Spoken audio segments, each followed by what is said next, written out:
Good afternoon, and thank you for joining us here today in front of Erie County Hall on that side and the Rath Building behind me. Yes, this is my front.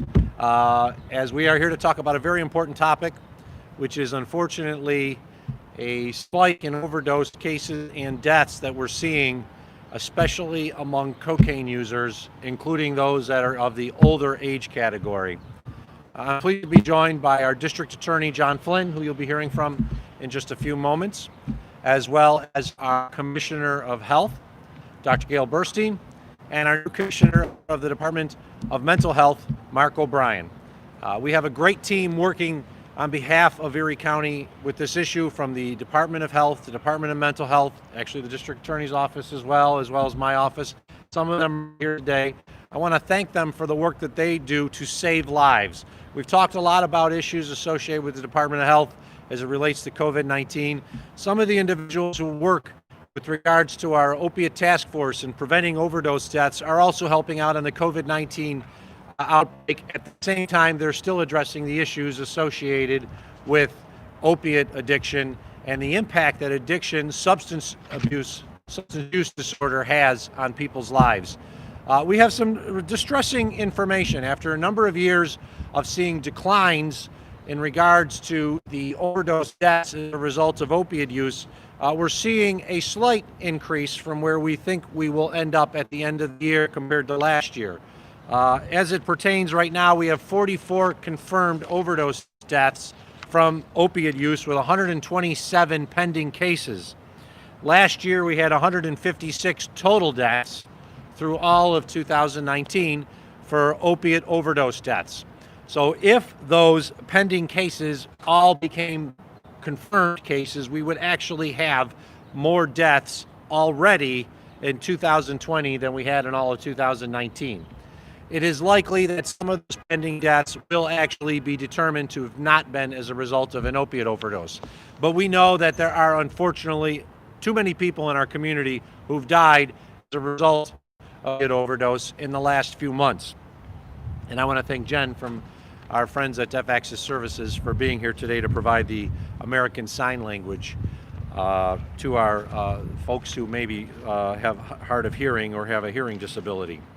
I will let Dr. Burstein and Commissioner O'Brien talk a little bit more about the statistics, but it is disconcerting after all the work that we've done for the last few years to see opiate overdose deaths rise. And what is most concerning is that it appears to be not from traditional opiate users, those who use heroin, those who use other forms of opiate, but from those who are using cocaine.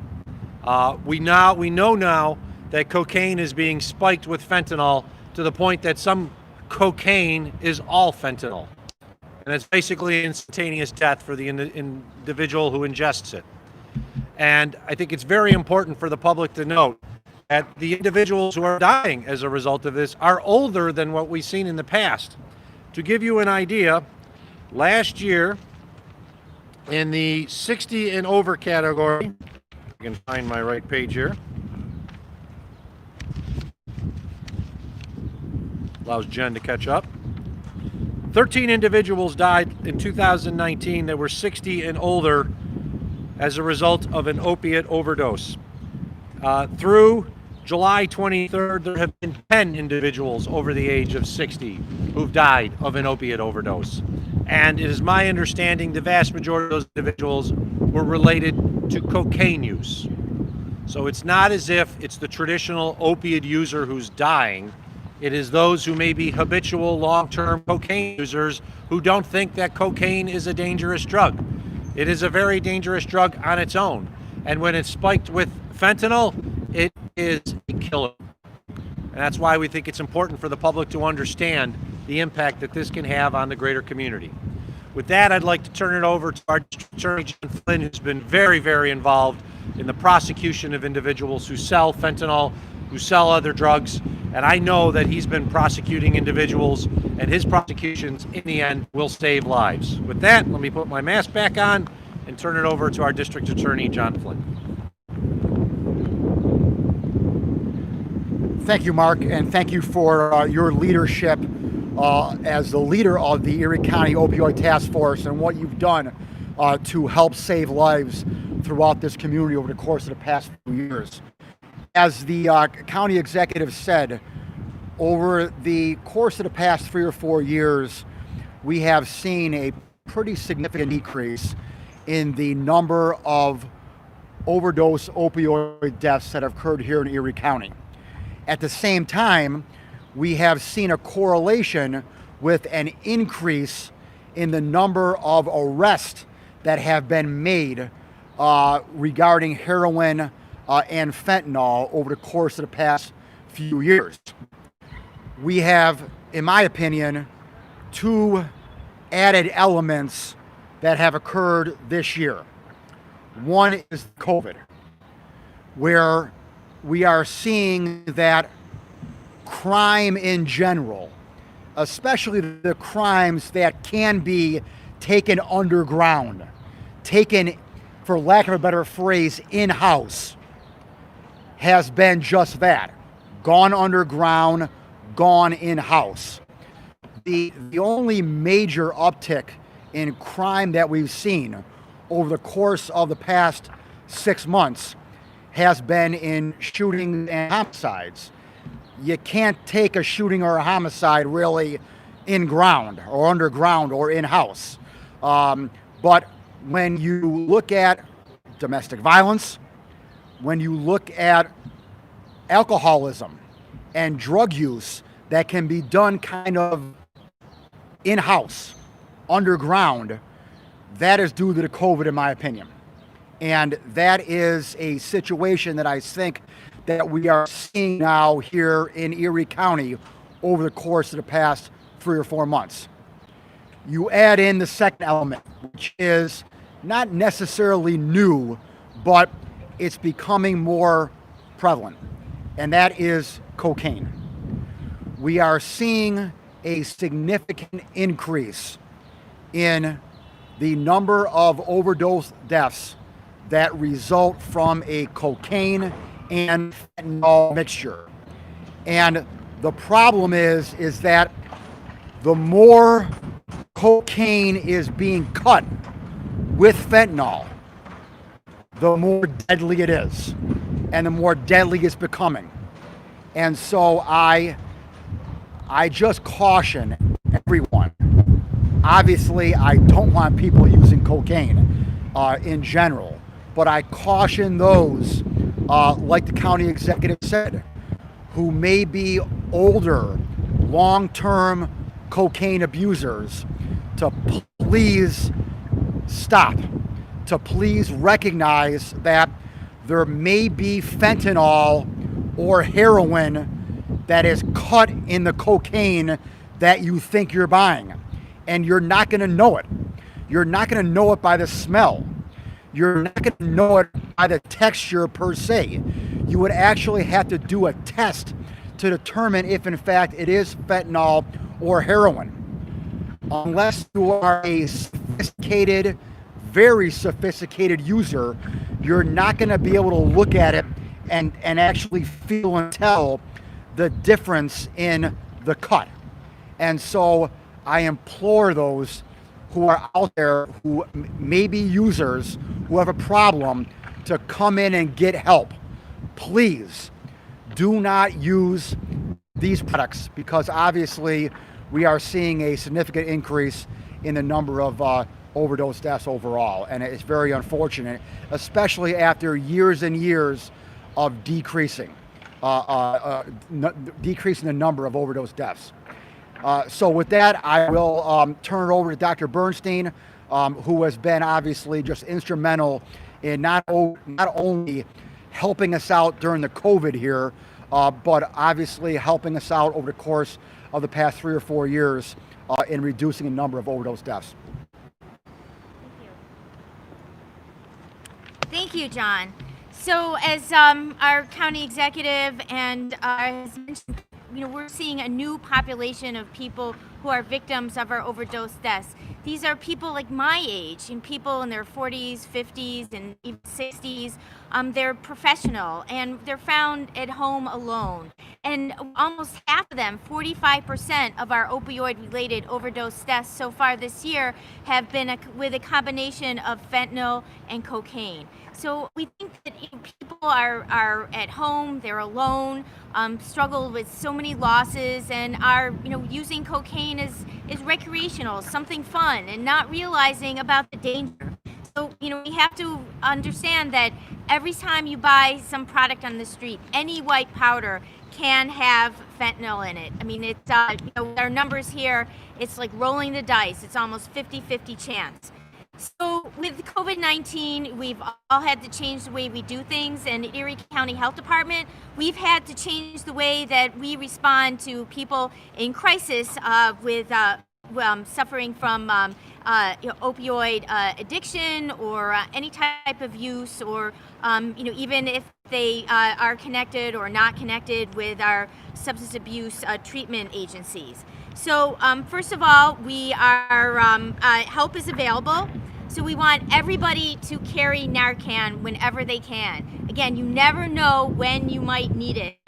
You could be home with a friend and partying, and all of a sudden somebody falls out, or you could be home, doing some cocaine, and you not realize that that has fentanyl in it, and start to feel woozy. Again, it's really important to have Narcan with you at any time. So the question is, well, in this COVID-19 crisis, and we're all supposed to stay inside, how do I get it? Well, so there are different ways to get it. First of all, you can text for Narcan. We have a program where you can text 716-225-5473 and say that you want Narcan. We will ask no questions except how we can get it to you. That's the only question we're going to ask. Also, we have right here our emergency Narcan boxes. So if you're affiliated with a business or a school type of organization, we will supply these boxes for free. So please reach out to the Erie County Health Department, and we can supply you with a box with Narcan. And if it gets emptied for some reason, people are using it, that's good. We want them to use it. Let us know, and we can refill it for you. Also, we're doing a lot of outreach events. We're doing these pop-up clinics throughout the summer. Our next one is in the town of Tonawanda on August 8th. And we're also weekly at the St. John Canty Church parking lot in Buffalo every Thursday from 4 to 7 p.m. Also, if you want to get trained right now, today on Narcan, so all my media partners, I strongly encourage you to stick around a little while. Our Narcan trainers par excellence are here, and they will give you a dose of Narcan and train you on how to use it, so you will be empowered to save lives if the opportunity becomes available. Also, if people are seeking help, if they realize that they're struggling with a problem and they want to get help, or they just want to get information, you can call our Erie County Addictions Hotline 24/7 at 716-831-7007, just like James Bond. You can also walk into any emergency department in Erie County and ask for the Buffalo Matters team, and you can access medication-assisted treatment with buprenorphine. And you can actually get a dosing on the spot if you're in withdrawal, and walk away with actually a prescription for a 2-week supply, not just a 1-week supply, but a 2-week supply of low-dose buprenorphine or Suboxone to help you get through until you can get to your appointment. And then also they will make an appointment for you in the emergency department before you leave, and link you up with a peer to help you out through there's really difficult times, because we're all struggling with really difficult times. You should not be ashamed. Also, we have a great video to train people about how to use Narcan. They're very short, they're just about 8 minutes, and we produce them. And it's how to save a life with Narcan. So it's just 8 minutes, and it's on the Erie County YouTube channel, so you can tune in and learn for yourself how to save a life with Narcan. So again, if you want to learn more about our opioid epidemic during our COVID-19 pandemic, our next Erie County Opioid Prevention Task Force is on August 3rd, so that's Monday. So you can get a great update on everything you want to know, but we're afraid to ask about what we're doing in our community to fight our opioid epidemic. Because, as we tell you every day, COVID-19 is still here. We still have to wear our masks. Our opioid epidemic is still here. We still have to be armed with our Narcan. So please, think about treatment. Think about saving lives, because that hasn't gone away. So I'm going to turn it over to our new Mental Health Commissioner of Health, Mark O'Brien. Thank you. Thank you, Dr. Burstein. Thank you, DA Flynn, Mr. County Executive. Hopefully people will see this as a wake-up call that fentanyl knows no race, creed, color, or age. It's an equal opportunity killer. And what's happening right now is that people, their sense of invincibility is really getting in the way of some really good judgment, and that people are not making good decisions around this, and they're turning to cocaine or turning back to cocaine where opioids are not available in the same way they were. That's why there was a spike in heroin use. So fentanyl is a complete depressant of the respiratory system that works very quickly. You also have the presence of carfentanil that's being used to cut, which is much stronger and is very, very deadly. So we're really appealing to folks, not only for yourself, but for every life lost, is somebody's out there who actually loves you, and you mean something to somebody. So we're appealing to folks who, if you can't think about this for yourself, use that good judgment for that person who's sitting across the table from you, who's sitting next to you as your son, your daughter, your niece, your nephew, because your death affects not only you, but a whole ripple of folks. So we're very fortunate in this county to have a strong network of providers, prevention specialists, and community supports that are out there. And in the age of COVID, telehealth has been very important. People can really get connected to health from their own living room. You have a computer, you have a smartphone. There is help available both through self-help support and the vast network of prevention and treatment providers.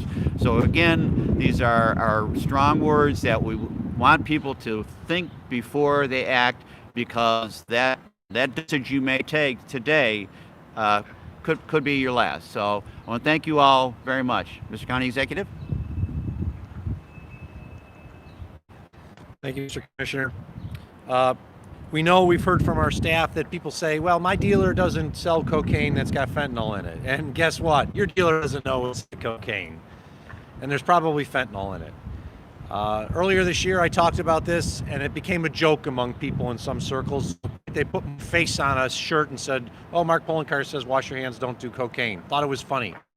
Since that was said, people in our county have died from overdoses due to ingesting cocaine, snorting it, taking it another method. And that's just sad, because we know it could be prevented. We have a great team in our community to fight addictions, to fight substance abuse disorders. We have Narcan-backed boxes everywhere. We offer free Narcan to any user, no matter who they are, where they are. As Commissioner O'Brien noted, opiate, substance abuse disorder, it's an equal opportunity killer. It doesn't care about your race, doesn't care about your age, doesn't care about where you live. It doesn't care about the money you have in your bank account. If you take it and it's fentanyl in it, there's a very good chance you're going to overdose and die. We want people to understand that this is serious and help is available. If you need help with regards to an addiction, call us at 317-007. Our 24-hour hotline is available for your help, and you will talk to a professional immediately who can help you start down your road to recovery during that phone call. We are here to help you, and we want to advise those who use cocaine, who think it's just a party drug, it's just a fun drug. Well, you know what? That party drug, that fun drug, it's not a party drug. It's a fun drug. It's a death sentence right now. It's a death sentence because of what's in it. Fentanyl, carfentanil. Carfentanil is used to actually tranquilize elephants. I remember when we were dealing with it when on the Opioid task force and the impact it was having in the Ohio Valley and how they were like, please, you hope it never comes here. Well, it's actually being cut and put in cocaine. So if you want to have fun at your next party, don't use cocaine because you may not survive the party. With that, I'd be glad to open up to any questions for all of us, and then we'll go off topic. Mr. McKinley. District Attorney, sure.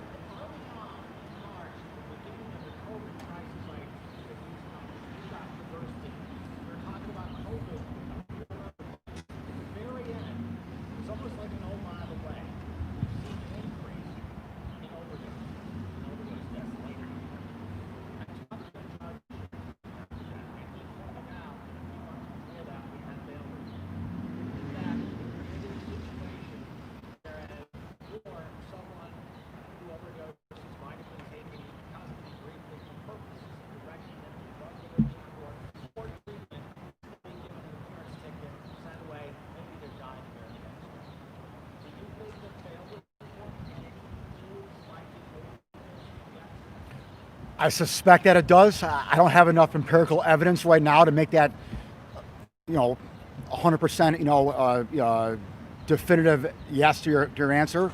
I suspect, though, listen here, I know this. I know that more individuals are out of pretrial custody now than they were pre the bail reform. Are all of those individuals now potential people who are going to be buying drugs? Dave, that I don't definitively know. But obviously, if you have more people who are involved in the criminal justice system who may have been in custody beforehand and are now out of custody, that potential is there. Specifically, though, with regard to the opioid court and the drug courts that we have here in Erie County, I think that the fact that individuals can no longer be kept in custody, probably more like it, who are going through opioid court may have a significant impact. I do. Are there any other questions, Sandra?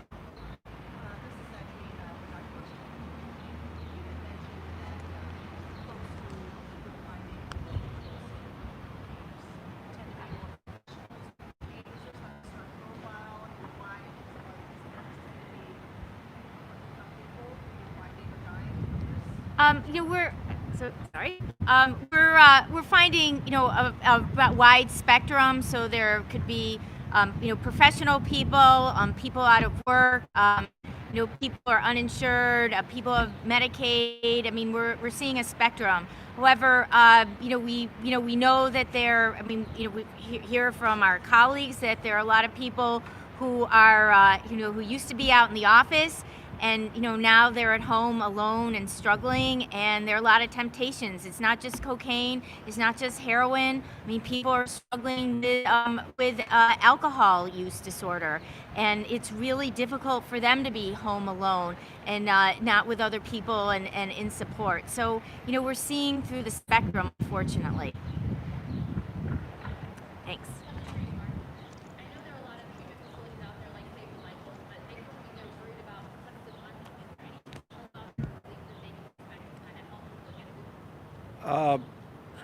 Well, there's many treatment facilities, and I'd probably turn it over to Commissioner O'Brien to talk a little bit more about all the treatment facilities.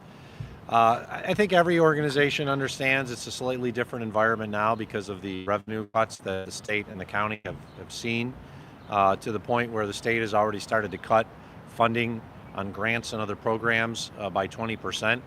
It is a concern. It's something we're going to deal with, and that's why we have to advocate for federal support for state and local governments in the next round of stimulus funding. Actually, I was on a call earlier today with the National Association of Counties, of which I'm very proud to announce I was elected to be the Northeast Region's representative on the executive committee. So I'm one of 8 people who now will be making policy for a national level for the county's organizations. And it was the number one priority we talked about was ensuring that federal funding continues with what would be like CARES Act Round 2. The House has the HEROES Act, which is a $3 trillion program. The Senate has announced the HEALS Act, which is a $1 trillion program. The Senate Act does not continue any funding for local governments or state governments.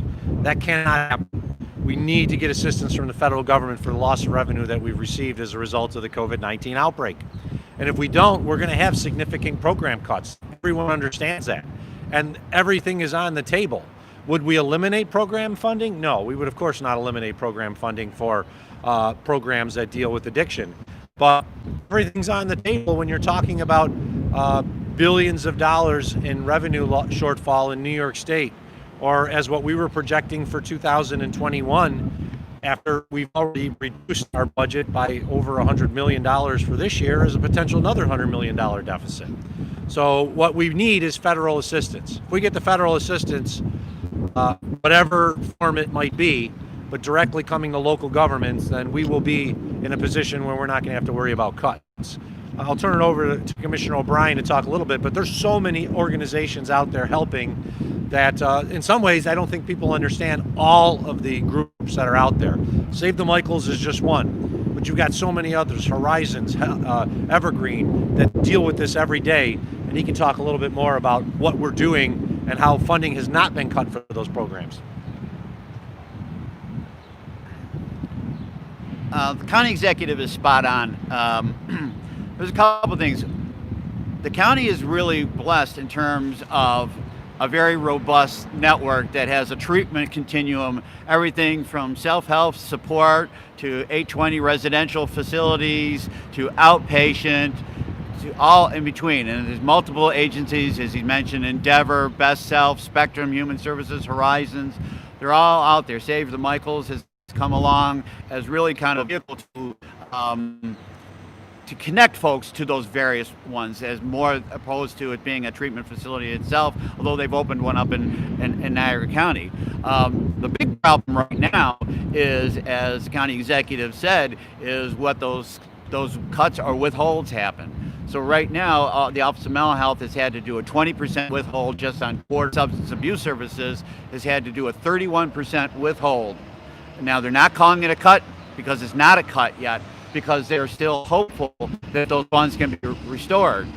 But yet, that's 31% that's not going out of state aid that passes through the counties, that goes out, and there's a county share with that goes out to these organizations. And at the time that these organizations and the population can least afford a cut, a withhold from the state is still a temporary cut to these not-for-profits who operate on a thin margin anyhow.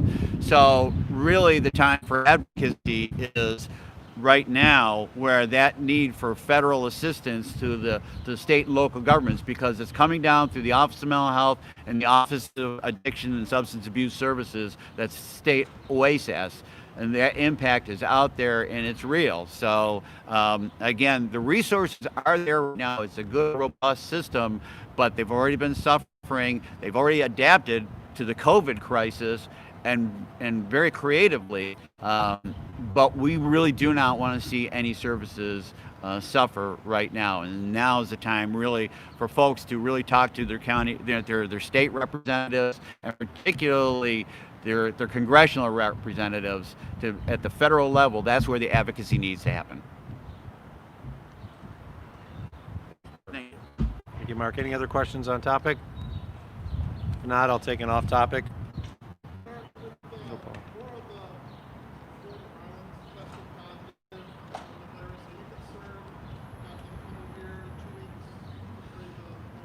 problem. With regards to the Florida Marlins testing positive, of course I'm concerned. We have received additional guidance from New York State, as well as we've provided additional comments and questions to Major League Baseball. We are waiting to hear back from those from the Major League Baseball, from the Toronto Blue Jays. I think they're worried. They have no interest in having their players and team exposed to a team that has an outbreak. There's no doubt about it. I mean, you can't sit there and say it's not an outbreak. My understanding is Major League protocols were 4 or more was an outbreak, and now we're talking in the teens. So I am concerned. There is some time before they come. They had their game canceled last night. I know Major League Baseball is very concerned. They do not want to lose their season. We are waiting to hear back from Major League Baseball in response to the questions and comments that we provided to them on how they're going to ensure the safety. We do know that New York State's guidance is they must be quarantined because they're coming from a state with an outbreak and they have an outbreak themselves. I don't even know how they're going to field the team at this point, but they would have to be quarantined, 1 per person in a hotel room, could not leave the hotel until such time as they're taken to the game. They would play the game. But to tell you the truth, the Blue Jays are worried about playing a game against a team that has an illness, just like every team is worried about playing a game against a team that has an illness. Ask the Philadelphia Phillies, who I think are pretty upset right now that their team was exposed to members of the Marlins at the time that they knew that they had an outbreak on their team. So yes, I'm very concerned, and we still have some time to address it. I don't even know if the Marlins are going to be playing because of how everything is. We'll just wait and see.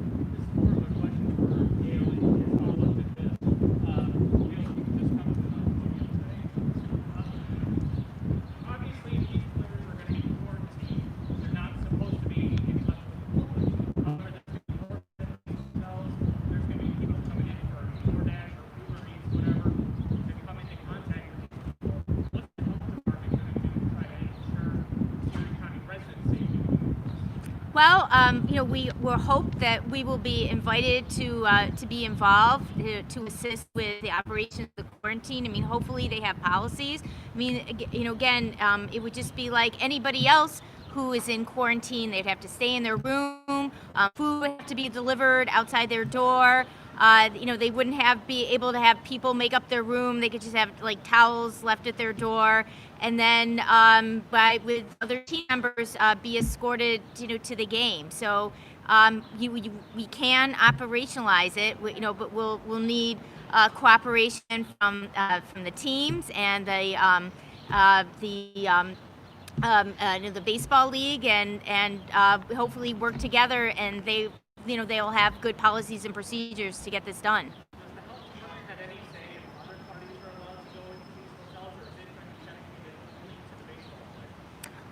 We haven't been involved in those discussions. We are having direct conversations right now. As I said, we've submitted a series of questions and concerns to Major League Baseball in response directly to the Marlin issue. We had general concerns that we were alleviated beforehand, but this is directly to the Marlins issue, and those were provided to the Bisons. We're expecting to hear back, if not later today, tomorrow, from the Blue Jays directly and Major League Baseball in response to our concerns and comments. And with regards to quarantining, we know you can successfully quarantine in a hotel. We know that because we do it. We have a hotel that is dedicated solely for quarantine purposes to put people who have COVID-19 that cannot otherwise quarantine safely. And it can be done, and you can do it and protect the public. David.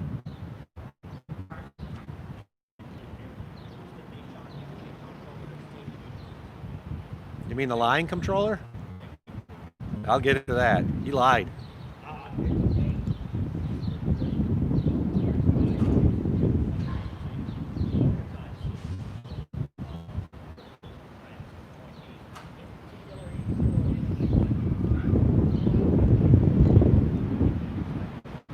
Yes, a union employee.